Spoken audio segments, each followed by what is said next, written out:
యేసుక్రీస్తు నామంలో బెతస్తా విడుదల పరిచర్య తరపున మీకు ప్రేమపూర్వకమైన వందనాలు. ఈ దిన వాక్య ధ్యానము, దేవుడు విశ్వాసము ద్వారా సమస్త ఆనందముతోనూ సమాధానముతోనూ మిమ్మును నింపునుగాక.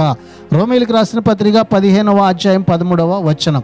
మన ఆధారమునకు కర్త అయిన దేవుడు తన ప్రజలైన వారిలో ఆశాభావాన్ని కలిగించి దానిని నెరవేర్చే దేవుడై ఉన్నాడు. ఈ ఆశాభావం అంతిమ విముక్తి గురించినది.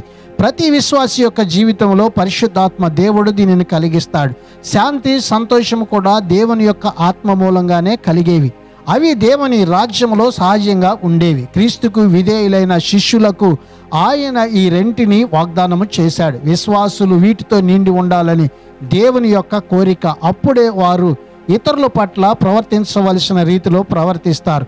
దేవుణ్ణి స్తుతించవలసిన రీతిలో స్తుతిస్తూ ఆయన ఘనత కోసం జీవిస్తారు. ఈ దినాన వాక్యాన్ని బట్టి విశ్వాసులు తమ యొక్క ఆనందాన్ని, సంతోషాన్ని దోచుకునే దేనినైనా తిరస్కరించడం నేర్చుకోవాలి.